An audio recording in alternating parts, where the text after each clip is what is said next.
Welcome to Finance Deep Dive. All right, today we're tackling a huge idea, one that gets thrown around a lot. What if we could just get rid of the federal income tax completely? Seriously, no more IRS, no more scrambling on April 15th. Sounds pretty amazing, right? I mean, just stop and think about that for a second. What would you do if you got to keep every single dollar you earned? It's a really powerful thought, and it's at the heart of a very bold proposal. So, the big idea here is to swap out our entire income tax system for something called tariffs, basically a tax on goods we import from other countries. But could that actually work? Is it just a fantasy, or is there something to it? In this video, we're going to dig into the numbers and find out for real. Okay, let's get into it. Before we can even test this whole idea, we've got to understand the main tool at the center of it all, tariffs. What are they, and how do they really work? So at its core, a tariff is just a tax. It's a tax on stuff we buy from other countries. And the goal is often to make the stuff made right here at home a little more competitive. To make this super clear, let me give you a simple analogy. Imagine you're shopping for a TV. The American-made one is $200. But hey, here's one from China for just $100. Now, the US government steps in and slaps a 100% tariff on that Chinese TV. That adds another $100. So, poof, now both TVs cost you, the consumer, $200. The choice is a toss-up, and the government gets to collect that extra $100 in tax. That's the basic idea. Now, this whole thing might sound kind of radical today, but believe it or not, it's not new at all.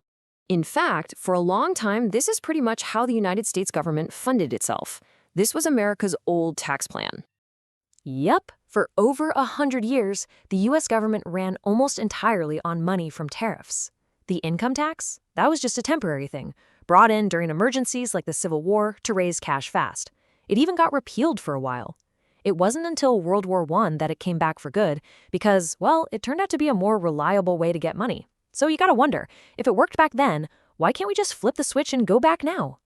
Well, that is the million-dollar question, isn't it? And the answer leads us straight to the single biggest hurdle, the government's massive budget gap.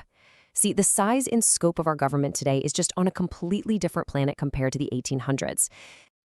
Okay, let's start with what the US government spends in a single year. Brace yourself. We're talking about $6 trillion. That is an insane amount of money, and it covers everything from Social Security and Medicare to our military and just paying the interest on our national debt. And what does it bring in? Through all taxes, income, corporate, you name it, the government collects about $4.3 trillion. You can probably see where this is going, right? Yep, that leaves a massive shortfall, a deficit of $1.7 trillion every single year. That's how much more we spend than we take in, and that amount just gets piled onto the national debt. And this chart right here just lays it all out, plain and simple. Look at that spending bar just towering over the revenue bar. It's a huge problem. So any new tax plan doesn't just have to replace the income tax. It first has to somehow deal with this giant hole that's already there. By the way, if you are liking the content, don't forget to subscribe. It motivates us to keep posting. All right, it's time to get down to brass tacks. Can tariffs realistically bridge this enormous gap? Let's run the numbers. So on one side, you have what we need to replace. Personal income taxes alone bring in about $2.2 trillion a year. That's our target. And on the other side, what do tariffs give us right now? A measly $100 billion. The difference is just staggering. So to make up for that $2.2 trillion from income taxes using only tariffs, we would need to increase our tariff revenue by 22 times. Let that sink in for a moment. Not double, not triple, 22x. So what does a 22 times increase actually feel like for you and me? Well, it means the price of basically anything you buy that's imported or even just has imported parts would explode. That phone in your pocket, its price could double, maybe hitting $4,000. Gas prices could easily surge past $8 a gallon.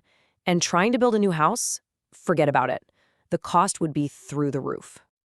Okay, we've looked at how tariffs work, we've seen the history, and we've run the numbers on the budget. It's time to bring it all home and deliver the final verdict. Look, when you just stare at the raw numbers, the answer is pretty clear. No, it is simply not mathematically feasible. You can't replace a $2.2 trillion revenue stream with one that's currently bringing in $100 billion. The gap is just way, way too big to bridge. I mean, for the math to even begin to make sense, you'd have to make some absolutely brutal, impossible cuts to the budget. We're talking about chopping Social Security and Medicare in half, slashing the military budget by 50%. We'd probably have to just stop paying the interest on our debt.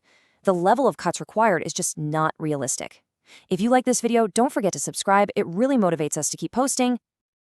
So, while replacing income taxes with tariffs is a fascinating idea, the math shows it's not a silver bullet. And that leaves us with a much bigger, much tougher question, right? If this plan won't work, then how do we tackle the core problems of government spending and our constantly growing debt? Now, that's the conversation we really need to be having.